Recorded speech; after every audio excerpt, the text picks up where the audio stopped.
Now Adrian Autry is with us, brought to you by Oswego County Mutual. So I will say the question again, Coach, because I guess you were not there.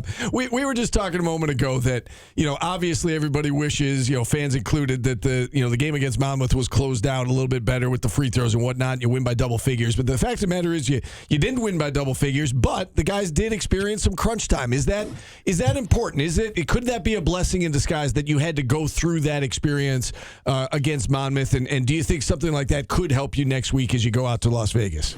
Well, I think being in that situation, you can look at it that way.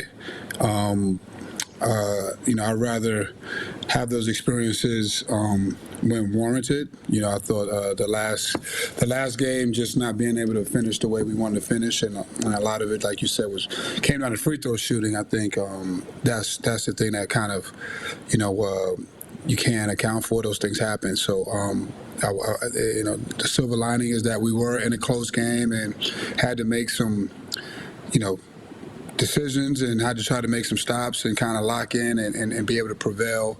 The only other time that we had that was probably in our first exhibition in Buffalo.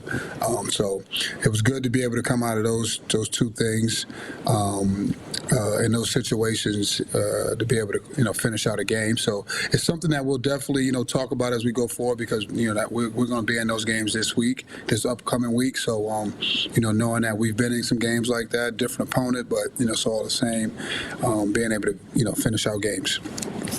Does it also, even not finishing out games, does it show the guys like, hey, you're going against the number one team in the country next, you've got to be locked in for 40 minutes?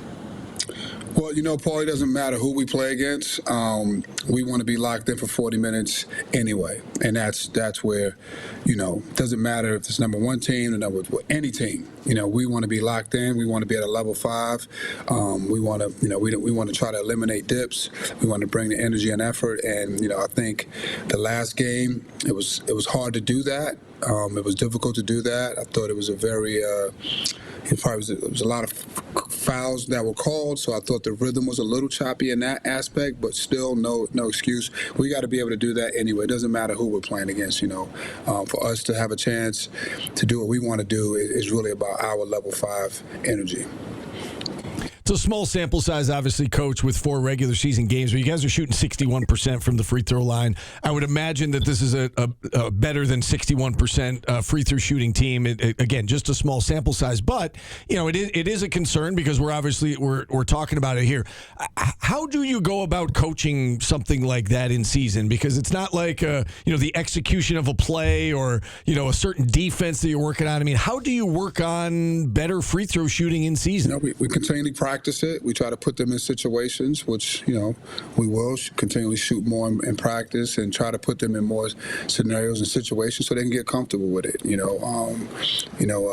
What we like to call our scenarios, which we do a lot in practice. So we just got to continue to, work on that and get everyone, in that mindset and comfortable with stepping up there and knocking down free throws. All right, aside from the free throws, what else has stood out to you through these, through this body of work that you have, through these 4 games? What has stood out to you, both positive and maybe some things you feel like you need to work on? Yeah, I think it kind of goes back, both. When we talk about energy, effort, the consistency of it, of trying to avoid dips, which is very hard to do, and that's why we try to focus on it and continually do it. Because when we do it, and when we have done it for more than 30 minutes, we've had good results. And when we didn't do it, obviously, I thought the last game was one that we didn't have, that length of energy and level. You see how the game can get, and you can find yourself, on the other end of winning. So, I think, those two go, hand in hand to answer your question back and forth. Just really the level 5 intensity, effort, and connection, and juice. I think, consistency of it or the lack of when we have those dips. We saw our first action out of J.J. Starling this year, really. I mean, he played the 3 minutes against Binghamton before leaving and came back and played about half the game the other night against Monmouth. What did you see out of him? And I guess, with Cayenne going back to that role of coming off the bench, how are those two guys, handling the transition of going back to the way things, were at the start of the season? I think you guys got more problems with it than we do. No, For sure. Everything is good. I thought JJ, having been able to play for a while, I thought, you've seen a little bit of rust, but I thought he, overall, he had an efficient game. I thought Cayenne, even though the shots didn't go well, he still was aggressive. I mean, he missed a couple of free throws. I thought, a couple of fouls they didn't call, but that happens. I think he still, if he converted a couple of those, he still would have, finished with a pretty strong night. So all signs encouraging, with them, both of those guys, adding to it. And we're just looking forward to kind of really, everybody getting healthy and everybody, pushing to the, pushing through with this and being a team and more connected. So everything is, we're excited about, what we can be now that we have JJ back and everybody getting healthy.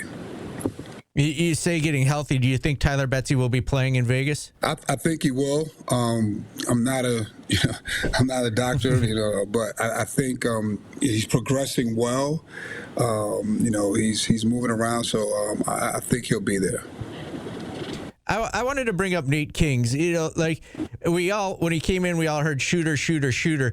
But now we're watching him. He can get to the basket, and he's been great on defense. Can you maybe talk about, were you surprised by that at all? Being able to put it on the floor and get to the rim was a surprise. He didn't do that much at his last place, but I can understand why when you shoot that way from three.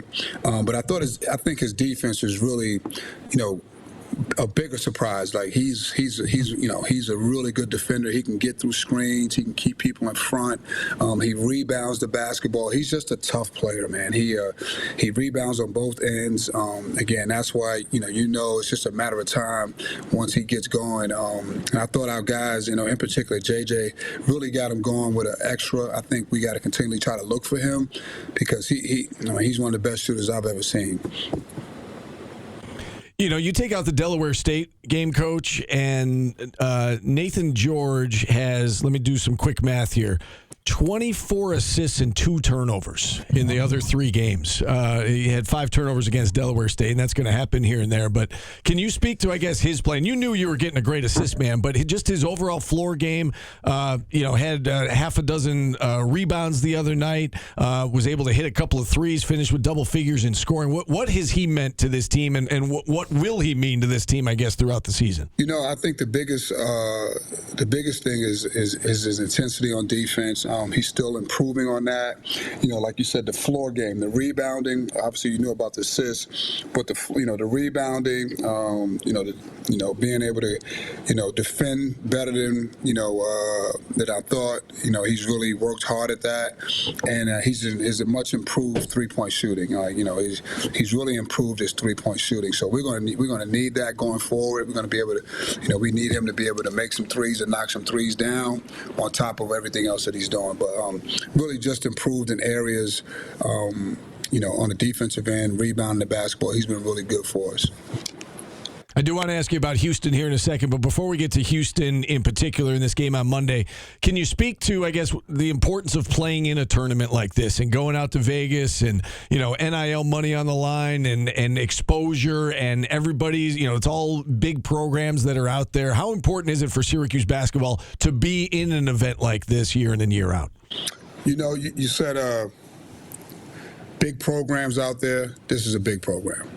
And I think, obviously we haven't had the success that we want, but this is a big program, and we need to, I think we deserve to be there, and we're excited to be there for the opportunity. And Syracuse is there, and that's I think. That's the thing that we're excited about, to represent us. And, we're not worried about no one else. Syracuse is in there, and that's how we're approaching that.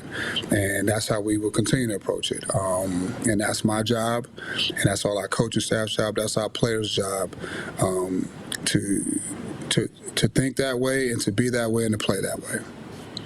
Yeah, and I'm glad you answered it like that, because that was kind of my point, was that it's, Syracuse basketball belongs in an event like this. And you're out there, and it's, again, Thanksgiving week, you get the exposure, you've got Houston, you've got Kansas, and an opponent still to be determined. Let's talk about this Houston team. They've been tested. They won a nip and tuck game with Auburn. They're really good. They're number one or number two in virtually every poll that's out there. What stands out to you about this Houston team as you watch them on film? Well, you talk about Coach Sampson and, what he's done for that program and, put them on the map. And they've been one of the most consistent programs over the last, 8 or 9 years. But everywhere he's been, when you talk about his teams, you talk about toughness, effort. I think they're the number one team in the country because of that. And now they have, talent. They got some really, talented guys, playing some younger guys that are super talented. They defend, offensively. I don't think they get enough notoriety and credit. They really are one of the better offensive teams, I think, since watching them in the last couple of years that they've had. And defensively, they get after it. They draw a line in the sand, and they keep you on that other side of the sand. At least that's the effort. Rebounding. And I think everyone talks about the big guys. It's really their perimeter guys that rebound. I think that's what makes really good rebounding teams is when you get your guards to get in there and rebound, and those guys all do a good job of that.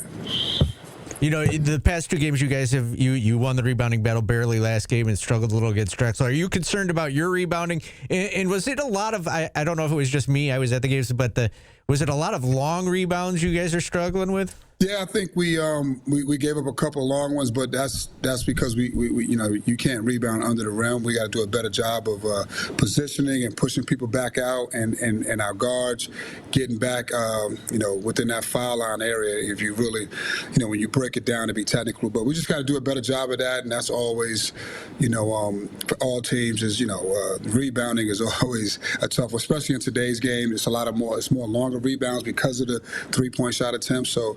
We got to continually improve on that in that area. Last question from me, Red. As you look at the schedule and how the schedule started, it was, these 4 quote-unquote tune-up games and then Vegas. And I would imagine as a coach, you got to be careful not to let the guys get caught looking ahead. Is there an excitement now, maybe an extra excitement within that locker room that those 4 games are over and now you can talk about Vegas, you can look ahead to Vegas, and the guys can really, again, get excited about what's next to come? Do you sense that among the team? Or is it just kind of, is it just a one day at a time type of thing? I'm sure that these players are. I know I was a player. You get excited for these type of games. You want to be in these type of games. You come to Syracuse to be a part of these type of games. So I'm sure that they are. From the coach's standpoint, we are looking forward to the challenge as well. But no different for coaches than it is for us. It's no different an opponent for the coaches. But I'm sure the players are excited to be able to go out and play in these games. So I would be shocked if they wasn't. I wouldn't want them here if they wasn't. Yeah.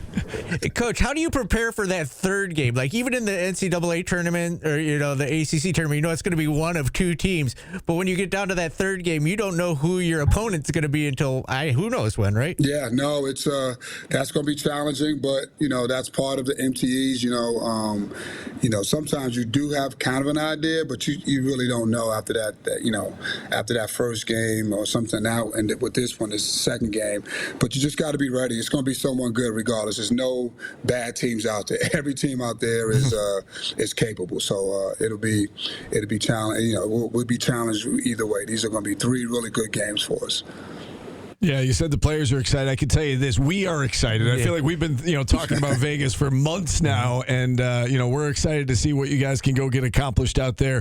Coach, best of luck. Thanks so much for coming on. If we don't talk to you beforehand, happy Thanksgiving. But in the meantime, good luck against Houston and beyond, and we look forward to chatting with you again soon. Thanks, guys. And you guys enjoy your Thanksgiving too as well. All right, I appreciate that. Coach Autry joining us here on the show, brought to you every week by Oswego County Mutual. And with that, we'll hit a timeout, 315-437-7644. We are back after this on ESPN Radio.